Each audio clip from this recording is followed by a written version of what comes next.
Kikir Pakepung, saat Surakarta dikepung pasukan kepungan. Anak muda Solo wajib tahu ini. Saat aku mengunjungi keraton Surakarta, aku teringat pernah terjadi peristiwa Kikir Pakepung saat keraton Surakarta dikepung oleh VOC, Keraton Yogyakarta, dan Mangkunegaran. Kejadian ini diabadikan oleh seorang pujangga tersorot di Surakarta, Yosodipuro II, dalam sebuah mahakarya Babat Pakepung. Terjadi di masa pemerintahan Pakubuwono keempat pada tahun 1790. Latar belakang peristiwa ini adalah adanya reformasi besar-besaran di Keraton Surakarta. Kebencian PB4 kepada Belanda melandasi adanya reformasi pada Keraton Surakarta. Reformasi dilakukan besar-besaran di internal keraton. Syariat Islam ditegakkan secara tegas, mewajibkan semua senton untuk sholat 5 waktu, melarang praktek miras, opium, dan perjudian.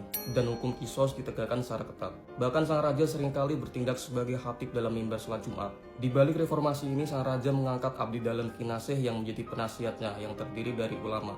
Mereka adalah Kiai Yuradipto, Patengah, Brahman, dan Kiai Nur Saleh. Akibat kebijakan ini, banyak pejabat keraton yang tersingkir dan menimbulkan ketidakpuasan. Mereka diam-diam melapor ke VOC mengabarkan situasi ini.